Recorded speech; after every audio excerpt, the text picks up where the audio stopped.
today, right? So we're going to be going through some brief introductions, and so I'm going to go ahead and hand it off to y'all to go ahead and give a brief intro. We can talk about your experience, what stage and niche that you invest in, and yeah, that's it. Yeah. I'll take it away. Good morning. I'm Anna Detiege. I am the operations manager for the New Orleans Startup Fund. We say we're the friends and family you don't have.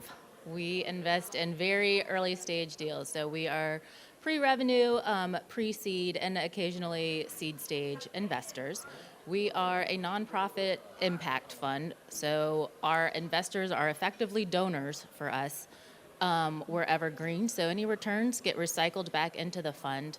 And the impact piece of this is we are not only investing for return, we are looking to make a social difference. So we are particularly aware of minority and underrepresented founders and making sure that they're coming through our fund and getting the technical assistance they need, as well as job creation.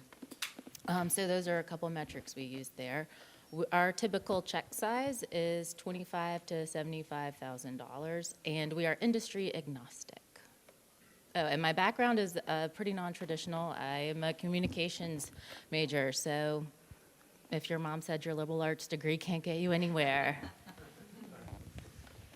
Good morning. I'm Chris Haley. I'm with Fintop Capital out of Nashville. We are a venture capital firm that is focused exclusively on financial technology. Our stage is early, but Series A is usually where we come in. We are usually the first institutional check for an entrepreneurial venture. We're investing out of our third fund. And we have a couple of joint venture funds that are focused on blockchain and bank tech. That's professionally what I do. Personally, I've invested at every stage, from a friend that had an idea and needed some help all the way up to Series A. And then, why am I sitting here in Mississippi? I'm a seventh generation Mississippian. The Haleys were in Mississippi before it was a state, and I never left until me, I guess. And I am an undergrad and graduate school alumni of Ole Miss. Thank you. And in my firm, we do a lot of early stage investing too. We tend to write $1 to $2 million checks. We tend to also invest at the, call it late seed stage and Series A. And we're based in Louisiana. All right, so I wanted to talk about due diligence, and I wanted to provide some brief context, right? So I tried to make it very simple and outline kind of these are your general stages, phases of due diligence, and every firm, every fund, every institutional manager generally follows some version of this, right? But I think it's good to set the table. So generally, the first thing that a group will look for whenever considering investment is what we refer to as screening, right? And that's really just checking for criteria, right? So whenever every fund raises capital, they raise capital saying we're going to identify companies according to these vertices, these variables. It's things like revenue growth, industry fit, size of teams, that kind of thing. And so after the first part of the process happens, which is the screening, then if it passes muster with that initial screening, oftentimes it will go to the investment committee or a deal team, right? And the deal team will review and or approve, say advance, go, no go, right? Then next it goes into initial due diligence, which I would characterize as more business due diligence, right? That has to do with more validating of unit economics, right?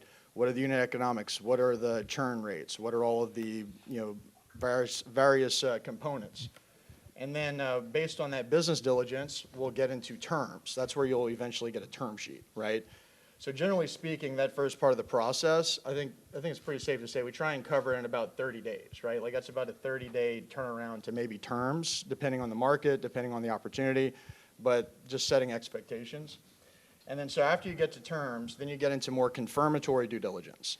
So this is where we need to make sure that everything you said and everything we think is true, right? So that's where we really get into the numbers. That's where we start spending money, right? We'll hire lawyers. We'll hire our people to help go through their components of that process.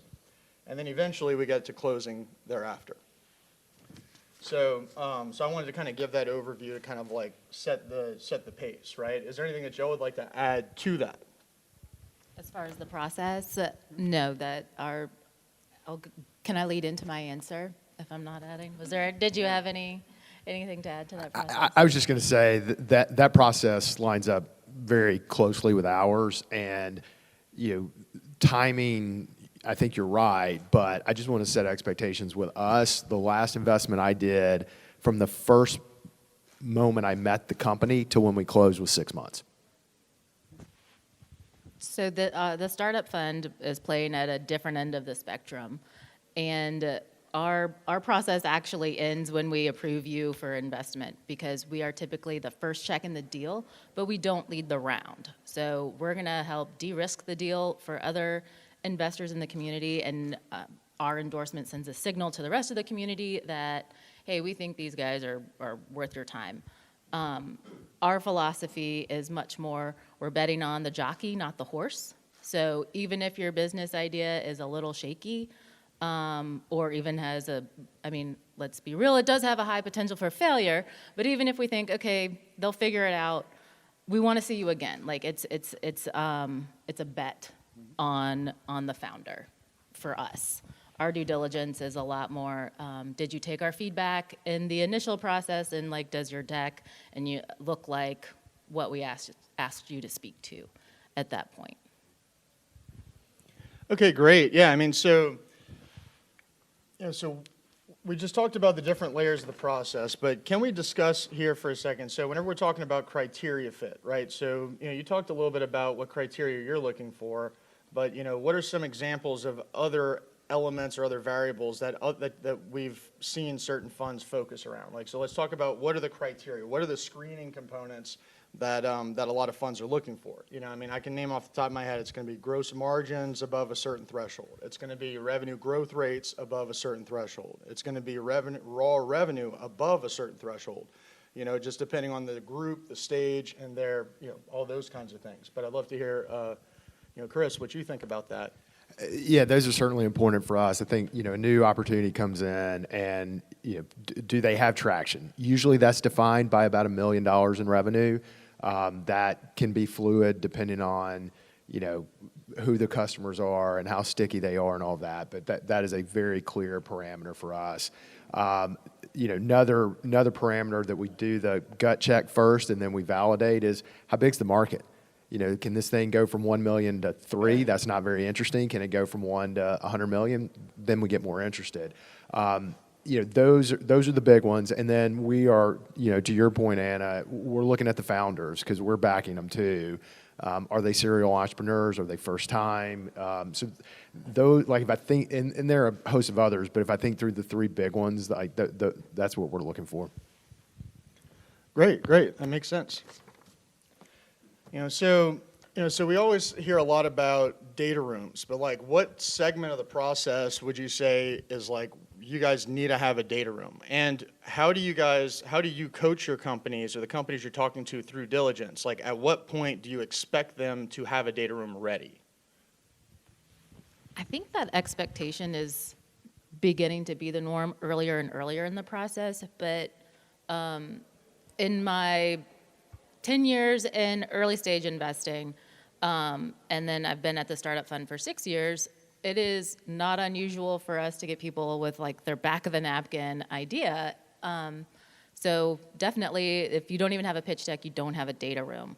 But for us, your lead investor is going to have a different set of expectations. So that is the point at which, like, after we write you a check, you should probably go ahead and set up a data room that has your financials, your marketing plan, and separated by all the segments that you have in your pitch deck, like your competitive landscape. I've seen data rooms that include industry reports, which I thought was just really thorough, and it helps with your process to validate the market and that sort of thing. Resumes, management bios, that sort of thing. That I think that's getting to be more standard in that process. Like, I don't think you escape it.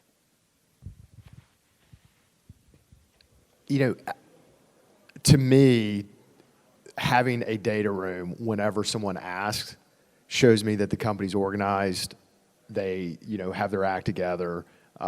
It's not, fly by the seat of your pants. And, what we haven't talked about yet is what is diligence and why do you do it?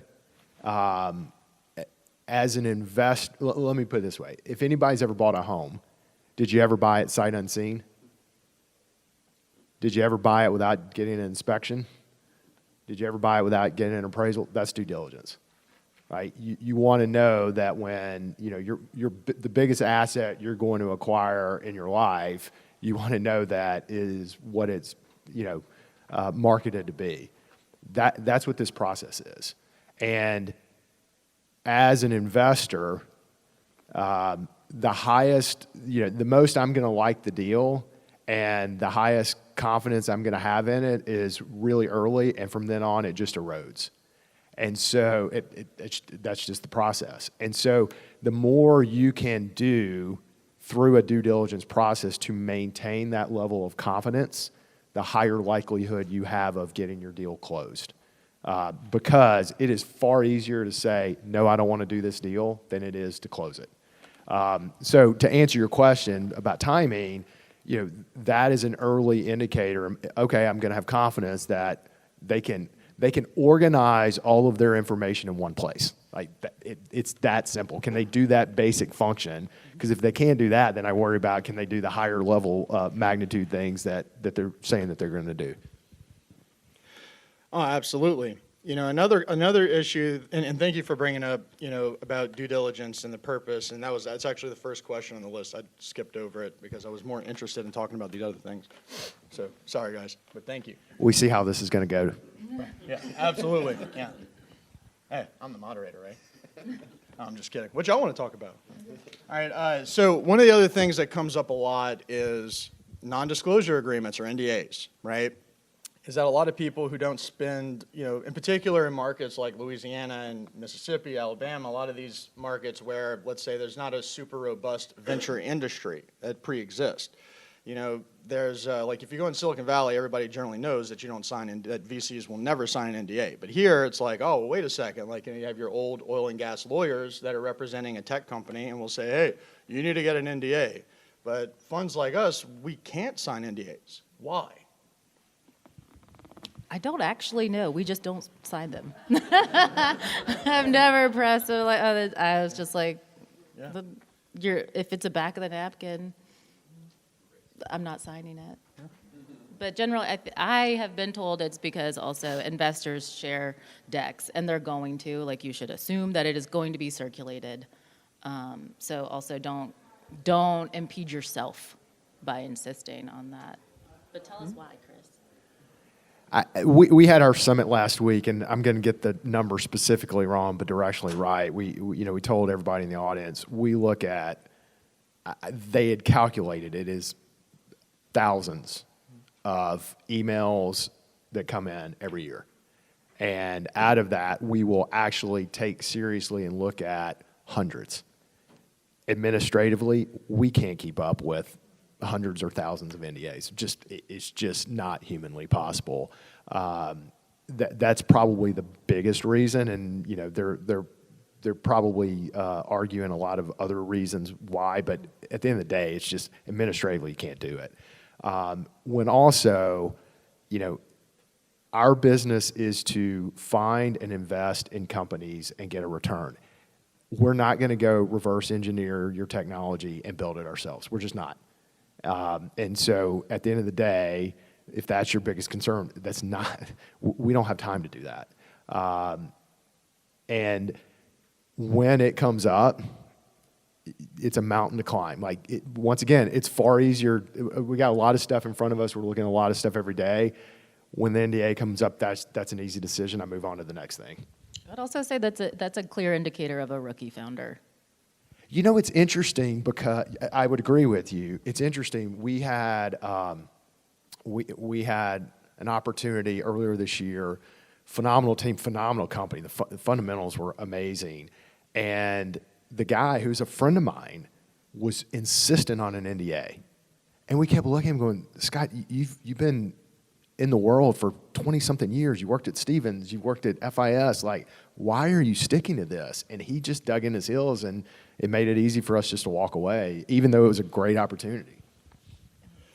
Same thing has happened with us. Another part of the issue is the liability, right? Is if you think about it as a venture investor and you're seeing thousands of deals, like I know in our last fund that we considered, some 3,000 opportunities to arrive at like 7, 8 deals, I think 8 deals. And, and that's par for the course in the industry, right? Is that you want to churn through a bunch of deals. You want to make sure that you're getting the best ones that fit the parameters you promised your investors that you would do, right? So one of the aspects of this is liability, is that the fund manager doesn't want to create liability for the fund, right? And if a founder who insisted on an NDA, let's say I signed the NDA, and let's say, you know what, I didn't fund your company, but I funded one that's kind of similar. Maybe you think it's competitive. Maybe you think I was being vindictive. And guess what? You might be coming after the fund, my investors. You might be coming after me for that. That's like, and so it's a professional courtesy thing, kind of like you're talking about at the end, because at the end of the day, VCs and investors are all financial institutions, right? We can't forget that. And why do it's the same concept of why banks build big branches, right? Banks build big branches to give the people, their users, their consumers, the auspice of safety, security, power, authority. Same thing exists in investors, right? So if we have a poor reputation, we're not getting the best deals. We're going to lose the best deals. So we have a natural incentive to not try and screw anybody over and to be fair players in the market, because otherwise the best companies don't want to work with us, right?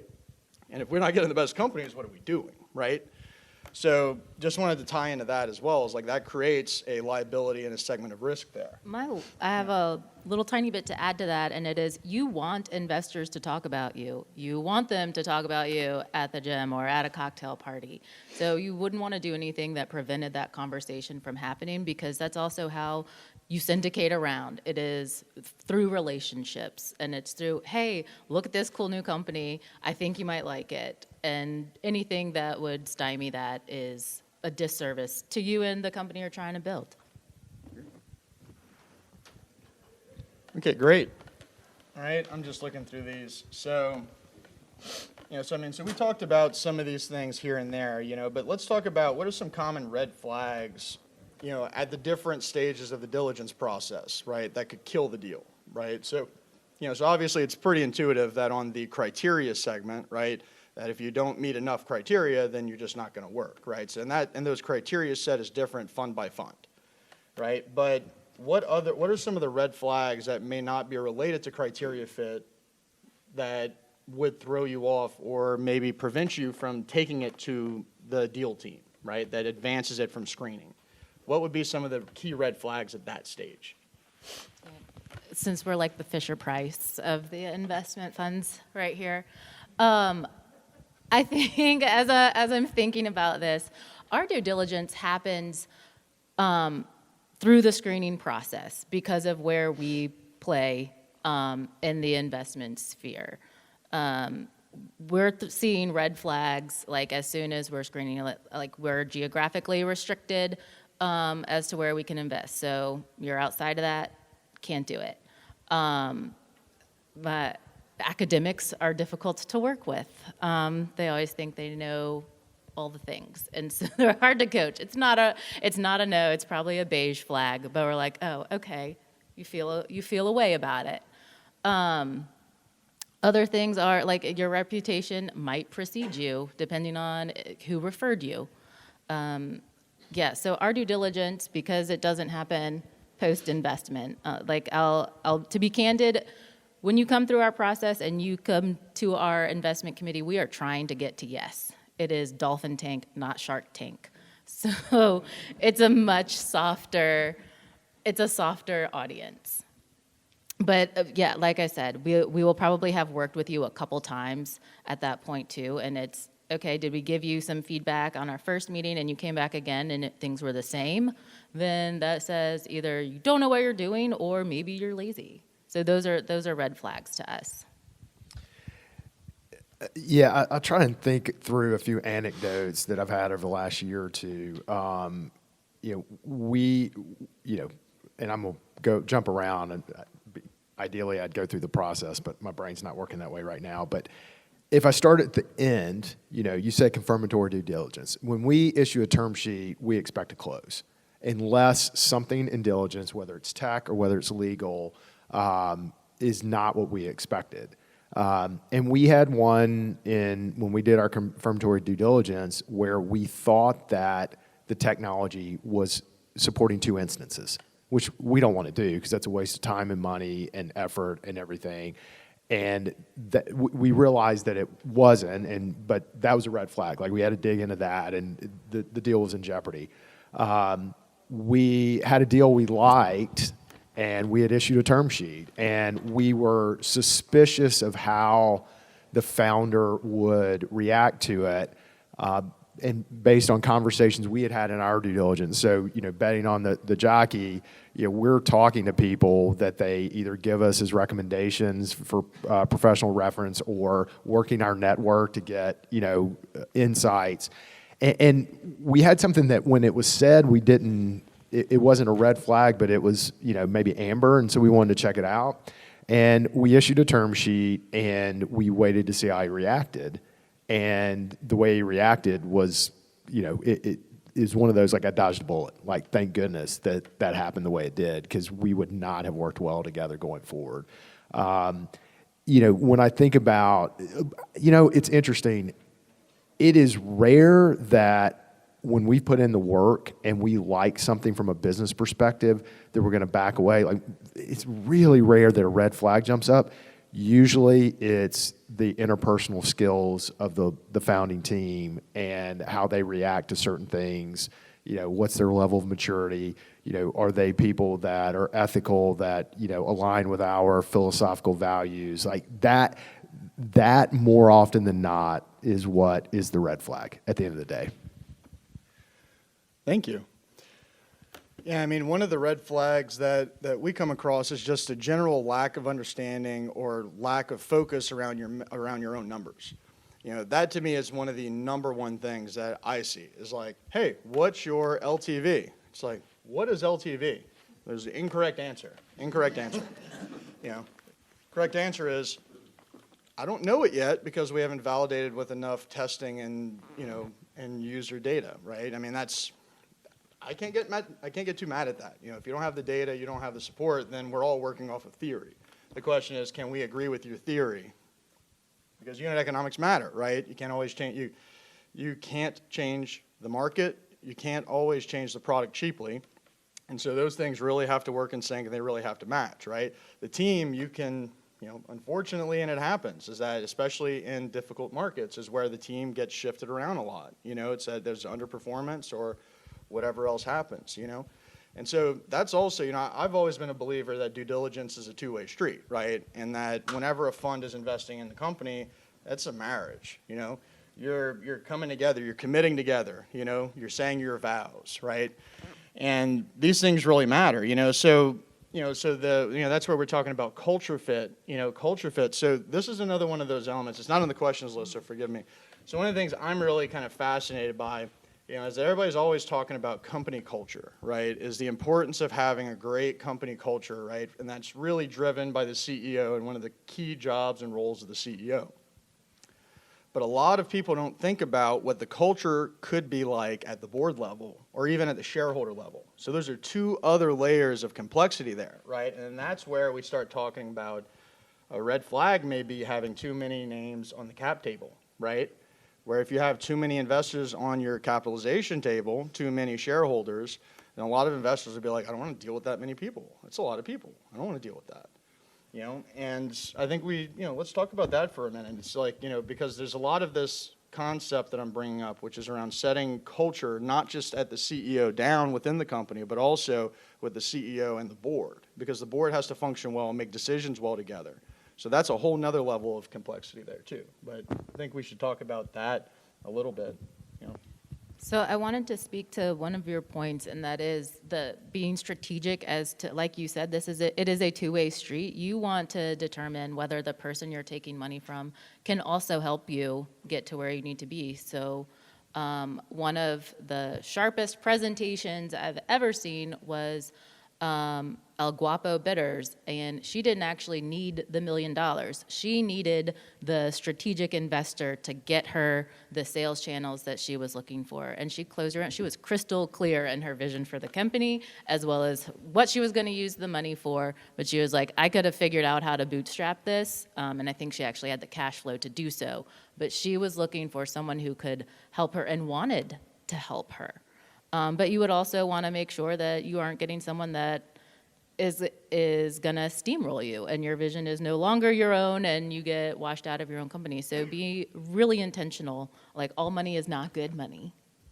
And then as to culture and the governance. Yeah, the same with your board members. If you can, like, your investors will probably require a board seat or two, or at least observer rights. But you want to make sure that it's not just like your brother or an uncle or a family friend. You want to, I mean, yes, you do want to have allies, but you want to make sure that these are subject matter experts in certain areas, whether it's finance, product, management. You want a well-rounded board, as every bit as you want your management team to be. There's a lot to unpack with this topic, so forgive me if I forget some things. Let's start with the board. Whatever you guys are building, it may look up and to the right on whatever chart you're looking for. I can assure you that it is anything but in the day-to-day, hour-to-hour of building a company. You're going to have existential threats, and I've been blessed to be part of some things that were up and to the right the entire time. And I am here to tell you that it was not a smooth line along the way. It's hard as hell. It is.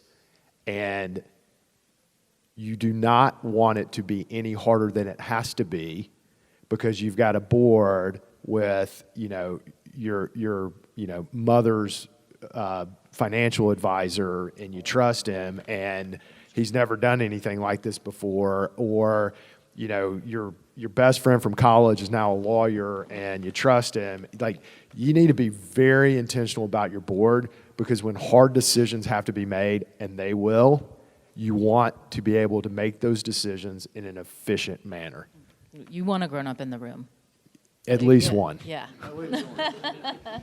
Yeah, don't forget about liability too, because the board is the highest authority in every company, right? And so the board maintains a lot of liability for all of its shareholders, right? So, I mean, that's one of these key elements here, is that as the VCs are taking board seats, that culture piece really matters, right? If you're in conflict or constant or at risk of conflict with shareholders and the board, that's an issue. If you're at risk of management having major conflict with the board, that's also an issue, much less having the board itself have conflict. Yeah, and we try and structure our boards where they're balanced. If we can, slate out a board the way we want, investors have, two seats, founders in common have 2 seats, and we bring in an independent so that it's balanced.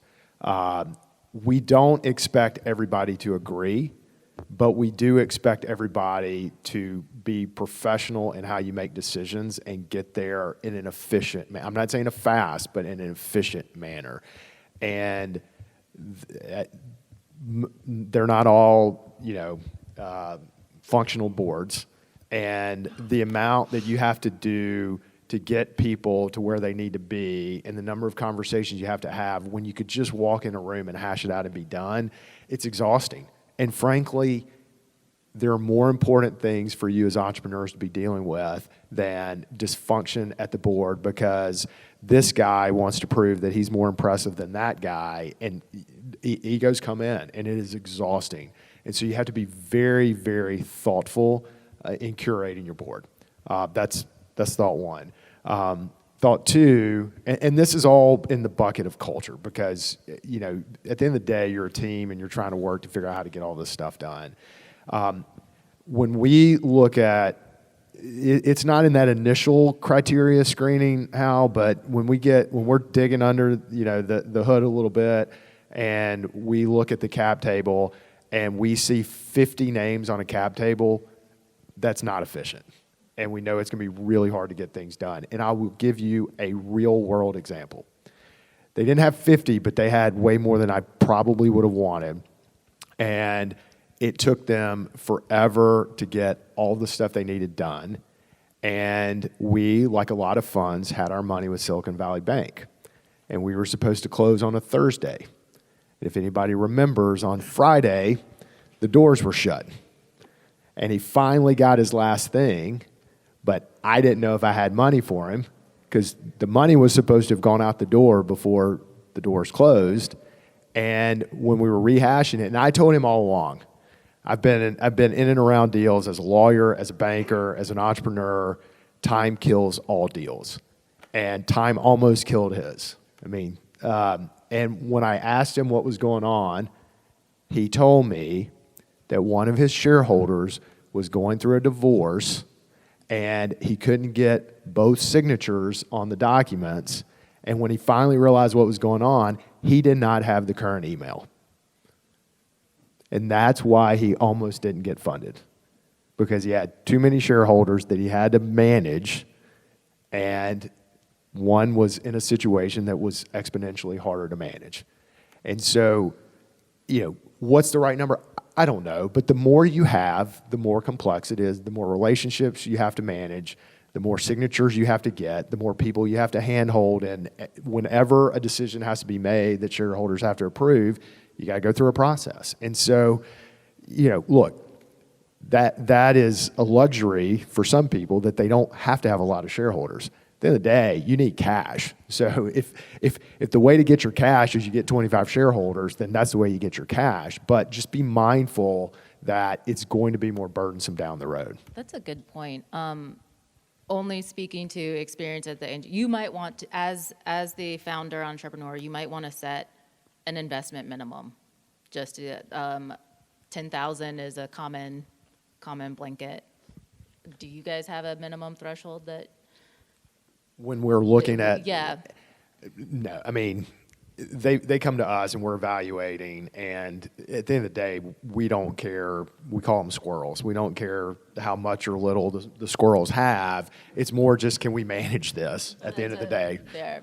And also, this is what, investors are freaked out if you have crowdfunded, or that's part of your cap plan is to crowdfund. Don't do that to yourself later on. That's kneecapping yourself. Crowdfunding is actually really interesting. I could do a whole panel on crowdfunding. Say pre-sale, yeah, but don't do. I think that's an interesting animal in and of itself. But we're not going to, dive into that. I think that we're running towards the end of time. Do we want to take some questions now? I'm thinking. All right, who's got a question?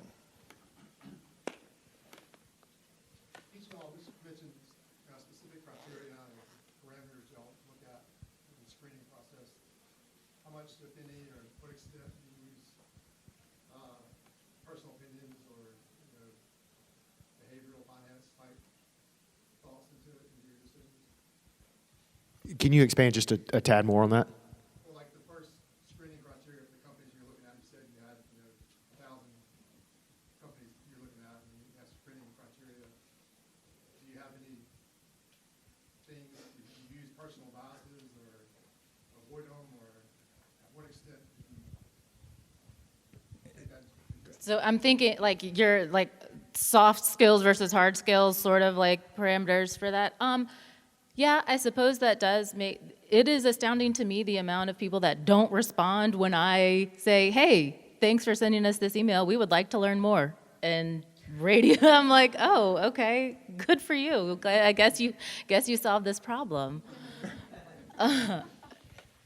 And so it is sort of I don't know if it's a bias, but if you either no show or are combative when we are giving you feedback, those are things that inform that opinion. I'm going to go back one step. If you send me an email that basically reads, "Dear insert name," I'm not going to look at it. I'm going to delete it immediately. I'm just not. Because, we and I can tell you, we are financial technology, early stage investor. That's what we do. And when someone sends me, we're doing all these great things in biotech, it's like you got some list and you just mail merged and sent it out. And so, that gets screened immediately. If it fits the parameters, look, we're looking for fintech, we're looking for early stage, we're looking for certain metrics that if it doesn't meet those, it doesn't come through because we are so focused on those things. And that's why we feel that we're good at what we do, because we're very disciplined in our focus. If it meets those things, then I'm not going to lie. I'm not going to sit up. Yeah, personal bias comes in all the time. Like you're making our jobs every day are to make gut calls because. And then test them in due diligence. On the data. On It's the to make data. gut calls Yep. on the data.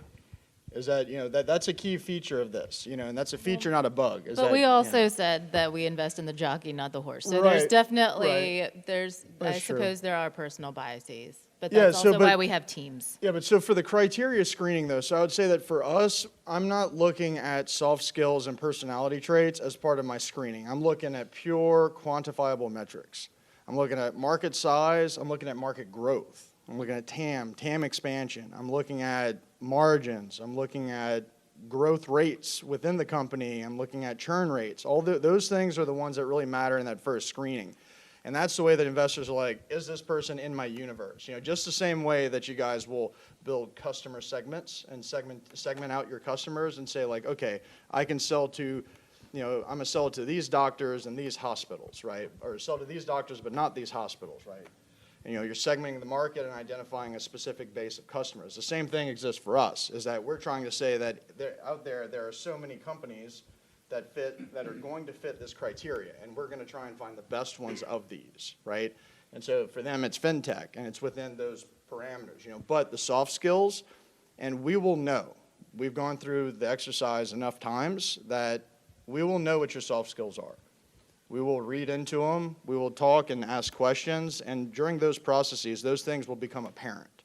That's like the stuff that we're screening for that, but it's not like quantifiable. Does that make sense? I'm curious about the crowdfunding opinion. Oh, yeah. I'm like, you opened it up. I gotta know. What are your thoughts on, what you I, think some of I think crowdfunding is really interesting. I think it's a very interesting source of capital. I think that in some cases, if you can hit the market right, that it can be a fairly cheap form of capital versus going and raising from investors. And I, as an investor, like that because then I don't have to have a bunch of other big investors around the table with me too. We have like one vehicle that contains a bunch of tiny investors, So it actually works in the opposite way to the issues he's talking about, is that there's so many people that nobody has a tremendous amount of influence. So it makes that money very, very cheap compared to if we were to go to Nashville's Fintop, right? And basically say like, hey, would you guys fund? They'd be like, yeah, we want this and this and this. Versus if I were to say, hey, I'm going to go to the market and I'm going to raise money from 10,000 tiny investors in $50 chunks. Then guess what? Those investors don't have any real say-so, and that's a very cheap form of capital. And I, as a professional investor, I'm not mad at that. It's for the same exact reasons. It's kind of the opposite effect. But I think that crowdfunding is also in the early stages, too, of its development as an industry. I have a few investments in crowdfunding platforms. I'm in 2 platforms.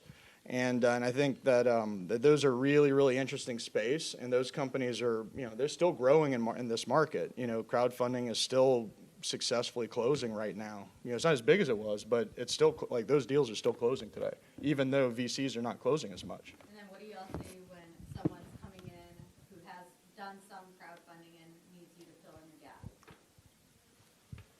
gap? We don't have anything in our portfolio where they've done that. And I am cringing at, projecting the conversation with our investment committee and our council if I were to take something like that to them. So that just, Yeah. it'd have to be a damn good deal. Question about how do you structure a deal in terms of valuation, control, and any type of negative covenants that you include in the agreement? All of them. Yeah. All of them. Yeah. I would say, I always guide people to the NVCA's model documents. That's what we do. Yeah. As you go to the National Venture Capital Association's website, they have all their model deal documents, term sheet documents, structures, and that's what we all use. That's like the middle of the fairway approach, and then we just do the toggles up and down based on the situation. So. Are you looking for control, though? No. No. Minority. What type of minority bite do you typically take? We're if I'm thinking through our portfolio, we've probably got some things where we've got 10%, we've got some things where we've got 40%, just depending on, the situation. So we are not majority investors. We're not looking for control. And I think if everybody looked at those model documents, we're not looking for control, we're looking for protection. I mean, we're fiduciaries at the end of the day. We are managing other people's money, and we have to protect that at the end of the day, and that's why those provisions are in there. Absolutely. Absolutely. I mean, What about valuation? I mean, you look at the stock market, you got Nvidia going at about 42 times revenues. You've got Snowflake going at 20 times revenues. You got Apple going at 12 times revenues. I mean, these are pretty lofty numbers out there. Well, and I think if we'd had this conversation a year or two ago, we would have been talking about some lofty numbers in our world. We historically are very disciplined investors. And that hasn't changed. When the market was going through the roof, we stayed disciplined. And, the only thing that's changed is, people's sanity has come back to, in line with ours. And I think, we talked about this earlier, when people are looking to partner with their investors, they're willing to pay for that partnership. They're willing to have, a more thoughtful valuation than trying to get every last nickel in valuation. And I'll end with this, careful what you ask for. Like, you may get that valuation that no one thought you could get, and you better live up to it. Because you will be running on a treadmill for a while trying to live up to that. oh, in this market, we're seeing a lot of pay-to-plays as well, which is significantly worse than just a vanilla down round. And that's a lot of what's happening right now is because capital is so expensive. VC funds have raised 67% and less in commitments this year to date, than they did last year to date through the third quarter. So, I mean, you're talking like major, major declines. And that's why things like this SBCI provides to, hopefully will plug some of that gap for some of these managers, and particularly in markets like ours, right? The collective, call it the collective Gulf Coast, typically underserved markets. All right, we have time for one more question. Have you invested in first-time startups Yeah. Yeah. Oh, yeah. Several times. and people first time? Yeah. Yep. Oh, yeah. I have 4 founders I'm working with right now that are first timers. It's mostly what we see. Y'all primarily do the capital, or do y'all do, is it part of the strategic relationship too, in terms of people y'all have access to may help the company pull them together? We want you to be successful. It protects our investment, but it also, people do this because, I suppose at the end of the day, it is self-serving, but the more successful you are, probably the better return I'm going to get. And that is also why you end up coming to these types of funding agencies, is because of the relationship. Relationship beyond the financial. Yeah, so, Fintop is short for Financial Technology Operating Partners. All of us have built and sold successful fintech companies, sometimes multiple times. So we come in with, there's nothing that you're going to see that we haven't seen collectively.